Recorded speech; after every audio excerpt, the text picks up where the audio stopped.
Apa ciri ilmu yang bermanfaat itu?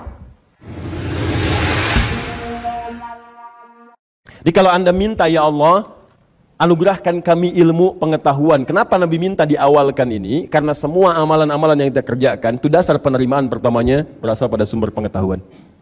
Ilmu. Tapi bukan ilmu biasa, teruskan kalimatnya. Ilman nafi'a. Ilmu yang membawa manfaat. Apa dikira yang koruptor itu nggak punya ilmu? Punya. Bahkan ngasih kode. Lihat kode-kodenya itu. Besok tolong bawakan batik ya. Batik. Masya Allah. Kijangnya ditaruh di mana? Kijang. Ya, padahal dolar maksudnya. Dan sebagainya. Ilmu. Apakah pencuri kotak infak di masjid gak punya ilmu? Punya. Bahkan dia ngawasin dulu. Mana CCTV-nya? Kemana arahnya? Kapan mereka takbir? Siapa imamnya? Rakaat keberapa dia ngambil kotak infak? Ada. Apa yang mencuri motor tidak punya ilmu? Ada. Bahkan mulai latihan.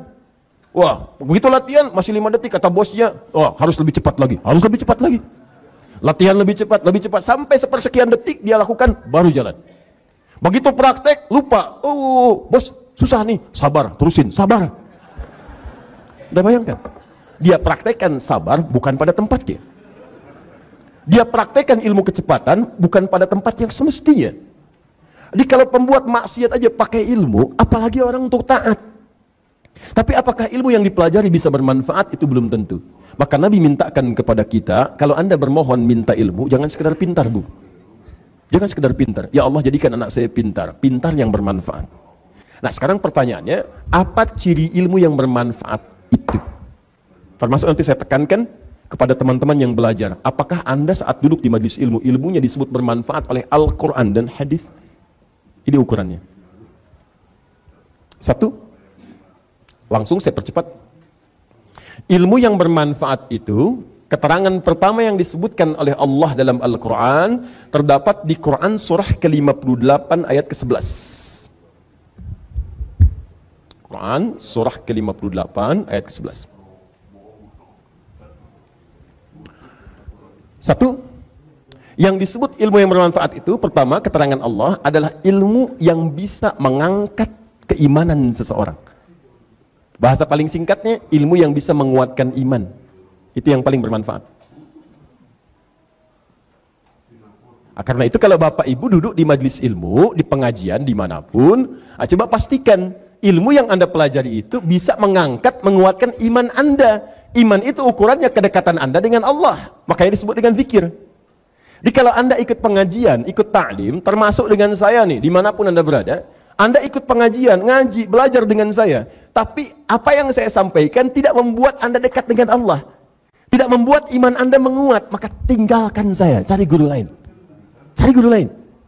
Karena hakikat pengetahuan itu kalau sudah dikerjakan, dipelajari, akan membuat pemiliknya dekat dengan Allah. Makanya ketika orang datang ke majlis ilmu, lihat kalimat ayatnya. Ya ayyuhalladzina amanu, idza qila lakum tafassahu fil majalis. Luaskan majlis. Majlis mana yang diluaskan? Lihat ujung ayatnya. Yarfa'illahu alladzina amanu minkum walladzina utul ilma darajat. Kalimat utul ilma, diberikan pengetahuan itu, disandingkan dengan yarfa'illahu alladzina amanu iman. Imannya naik. Di utul ilma itu bersanding dengan raf'ul iman. Diberikan pengetahuan, disandingkan dengan penguatan iman. Jadi kalau pengetahuan seseorang itu meningkat, imannya mesti kuat. Jadi kalau ada orang hadir di majalis, jamak dari majlis ilmu, pengajian A, pengajian B, zikir A, zikir B, taklim A, taklim B, tapi tidak menguatkan keimanan dirinya, maka barangkali ada yang kurang tepat yang hadir di dalamnya. Jelas? Nah, itu ukuran pertama. Coba ingat-ingat lagi, kalau Anda belajar itu menguat gak imannya? Lebih dekat dengan Allah enggak? Lebih yakin enggak? Itu poinnya. Itu 1. Nah, karena ilman ini kalimatnya bentuknya nakirah, umum. Enggak pakai alif lam. Kalau nakirah berarti general, umum, ilmu apapun. Maka petunjuk yang kedua dari kalimat Nabi ini, hakikat semua pengetahuan yang dipelajari itu. Awas, hakikat pengetahuan yang dipelajari itu, sekalipun dia membawa maslahat, manfaat dunia, tapi pada hakikatnya dia harus mengarahkan ilmunya untuk mendekatkan dirinya kepada Allah Subhanahu wa taala. Misal, maaf sekali. Anda boleh belajar fisika. matematika, geografi, astronomi, itu ilman. Nafi'a, bawa manfaat. Ya, Anda kemudian dari fisika kerja di satu perusahaan, berhasil, manfaat untuk keluarga ada. Untuk masyarakat bangsa ada. Ada yang teknik sipil, bangun jembatan, bangun ini, bangun itu, bangun jalan, ada manfaatnya. Pertanyaan saya, duhai teman-teman yang kontraktor, yang developer, yang pembangun, yang segala macam, pertanyaan saya, manfaat akhirat Anda ada nggak di pekerjaan Anda itu? Dari sekian tahun Anda belajar itu, bekal akhiratnya ada nggak? Jangan-jangan yang Anda cari nafi'ah manfaatnya cuma dunia aja. Kalau cuma cari dunia, gaji yang besar, bukan cuma Anda yang nggak beriman pun sama pekerjaannya dengan Anda. Bukankah di kantor Anda ada yang tidak beriman juga? Bukankah di kantor Anda ada yang non-muslim juga? Lu bedanya Anda dengan mereka apa? Bedanya di mana? Pertama kata Nabi, ilmu itu dipakai bukan cuma urusan dunia, ada iman. Jadi pegawai yang beriman, kontraktor beriman itu begitu mau bikin jalan dia di situ, bikin jembatan, maka dia bermohon kepada Allah. Ya Allah, ridhakan dengan jembatan yang aku akan buat, ya Allah, aku niatkan karenamu. Maka kalau ada peserta umroh lewat situ, dia mendapat bagian dari pahalanya tanpa dikurangi sedikit pun. Ada orang gunakan jalan itu untuk taklim. Berapa banyak orang lewat jalan di sini? Kalau Anda bangun kerjakan karena Allah, setiap orang taklim lewat situ, fasilitas dari Anda dapat pahalanya tanpa dikurangi sedikit pun. Hadisnya sahih. Man dalla ala khairin, di hadis Muslim. Falahu ajruhu mithla ajri fa'ili min ghairi an yankusa min adri syai'. Siapa yang memfasilitasi bahkan cuma menunjukkan pada satu kebaikan, lalu dikerjakan oleh orang lain kebaikan itu, maka dia mendapat pahala yang sama dengan orang yang mengerjakan tanpa dikurangi sedikit pun. Saya mau tanya pada Anda, apakah pembuat pipa-pipa keran yang dipakai wudhu, membuat pipanya diniatkan karena Allah? Kalau cuma urusan uang, dapat uang juga. Dunia nggak ketinggalan kok. Ikut akhirat, dunia ikut. Ikut dunia, akhirat nggak akan ikut. Seperti bayangan. Bayangan tuh kalau Anda kejar, nggak akan ketangkap. Tapi kalau Anda berbalik, dia ngikut. Nggak percaya silahkan kejar-kejar bayangan. Kalau nggak mau ada kerjaan, kejar ya. Ayo kejar. Tapi kalau Anda balik, dia ikut. Saya tanya pada Anda sekolah tuh tinggi-tinggi, sekolah lama-lama, kemudian dapat pekerjaan. Pekerjaan Anda itu bawa bekal akhirat apa enggak? Ini nafi'ah nih. Ini poinnya. Itu teman-teman yang ahli astronomi, petakan bintang, ini itu dan sebagainya. Dipakai nggak ilmunya itu untuk membantu menetapkan awal Idul Fitri, awal Idul Adha, ngitung kapan yang akurat waktu sholat dan sebagainya? Pernah nggak dipakai begitu? Yang ahli matematika, pernah nggak didorong misalnya untuk bantu ngitung warisan, menciptakan aplikasi memudahkan hitung waris, menciptakan aplikasi untuk memudahkan hitungan zakat? Pernah nggak?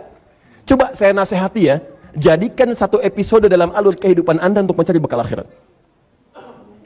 Sebetulnya yang lainnya sambi.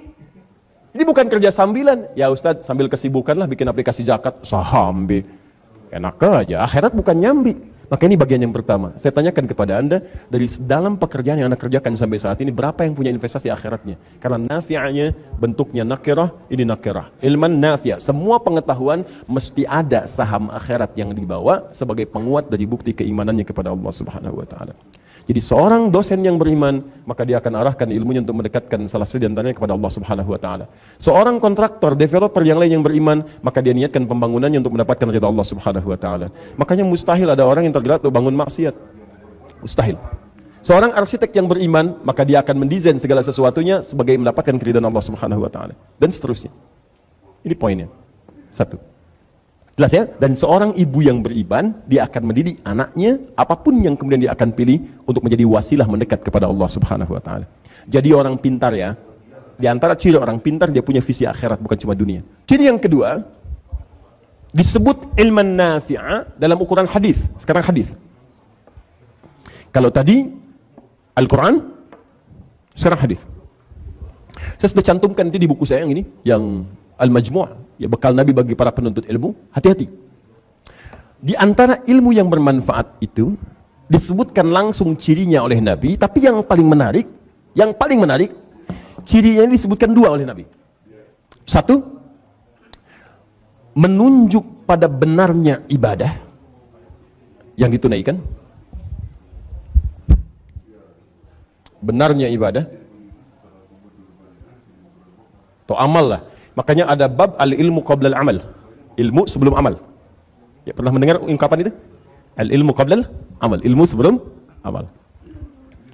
Awas, kalau dikaitkan dengan yang atas yang ini, ilmu yang bermanfaat itu menguatkan iman. Kalau kita bikin persamaan, ilmu sama dengan kuat iman. Kemudian dibuat persamaan lagi sama dengan benar amal.